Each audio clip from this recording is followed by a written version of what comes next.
আসসালামু আলাইকুম। ষষ্ঠ শ্রেণীর শিক্ষার্থীরা, আশা করি আপনারা সবাই ভালো আছেন। আজকে আমি আপনাদের সাথে আলোচনা করব আপনাদের বার্ষিক পরীক্ষার বিজ্ঞান পদ্মা সেটের প্রশ্ন নিয়ে। তো যাদের বিজ্ঞান এক্সাম হয়ে গেছে তো তাদের তো এক্সাম হয়ে গেছে। আর যাদের এখনো এক্সাম হয় নাই তারা কোশ্চেনটা দেখেন। যদি আপনাদের ভাগ্য ভালো থাকে তাহলে এখান থেকে 100% কমন আসতে পারে। আর যাদের তো সমস্যা নেই, যাদের এক্সাম হয়ে গেছে তো তারা একটু কষ্ট কইরা দেখেন যে এইখান থেকে আপনাদের কত পার্সেন্ট মিল ছিল। ঠিক আছে? তো গাইস, আমরা আর দেরি না করে ভিডিওটা শুরু করি। তো আপনারা দেখতেই পাচ্ছেন, ১ম এ আপনাদের বহু নির্বাচনী প্রশ্নগুলা দেয়া আছে। তো আপনারা বহু নির্বাচনী প্রশ্নগুলার যদি দরকার হয় তাহলে আপনারা স্ক্রিনশট নিয়ে নিবেন। দেন আপনারা স্ক্রিনশট নেওয়ার পর আপনারা আপনাদের বই এবং গাইডের সাথে মিলিয়ে নিবেন। তো তারপর আসেন, এখানে ৩০ টা এমসিকিউ আপনাদের আসবে। আপনাদের ৩০ টা এমসিকিউর অ্যান্সার করতে হবে। ওকে, দেন আসি আমি আপনাদের মেইন কোয়েশ্চেনের মধ্যে। তো দেখেন, এখানে ১ম যে কোয়েশ্চেনটা আছে, এই কোয়েশ্চেনটা আপনারা দেখতে পাচ্ছেন। এই কোয়েশ্চেনটার ১ম যে প্রশ্নটা হচ্ছে সেটা হচ্ছে, বিটপ কি? কাঠ গাছের পাতার ধরন ব্যাখ্যা করো। উদ্দীপকের এ ও বি অংশের মধ্যে পার্থক্য লেখো। এ ও সি অংশের গুরুত্ব আলোচনা করো।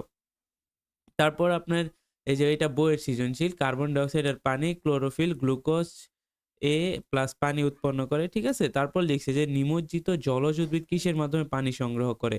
পাতা সালোক সংশ্লেষণের প্রধান স্থান বলা হয় কেন? উদ্দীপকের এ উৎপাদনের প্রক্রিয়াটি একটি পরীক্ষার সাহায্যে দেখাও। উদ্দীপকের প্রক্রিয়াটি জীবজগতের জন্য অত্যন্ত গুরুত্বপূর্ণ, যুক্তিসহ বিশ্লেষণ করো। তারপর দেখেন, আপনাদের এখানে একটা চোখের একটা চিত্র দেয়া আছে। তো আপনাদের এখানে যে চোখের যে চিত্র দেয়া আছে এটা আপনাদের আসছে। ঠিক আছে?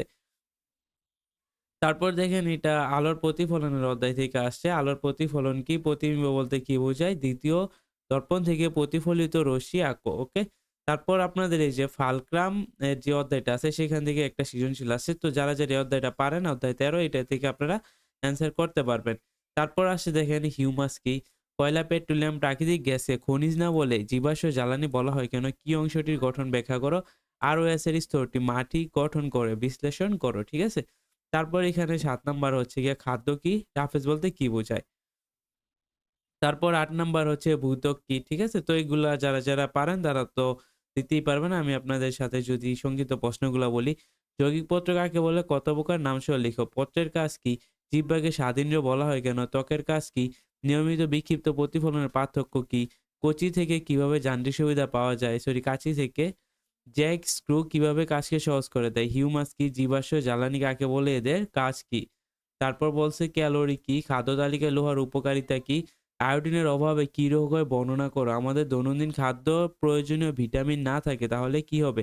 পেরিস্কোপ কি? এর ব্যবহার লিখো। একটি লিভারের বলবাহুর দৈর্ঘ্য ৯ মিটার এবং ভারবাহুর দৈর্ঘ্য ১ মিটার হলে ৮১ নিউটন বল উঠাতে কত নিউটন বল প্রয়োগ করতে হবে? তো এই ছিল আপনাদের বিজ্ঞান প্রশ্নটি। তো যাদের এখান থেকে কমন পড়ে তাহলে আমাকে অবশ্যই কমেন্টে জানিয়ে যাবেন। আজকের ভিডিওটা এ পর্যন্তই ছিল। আল্লাহ হাফেজ।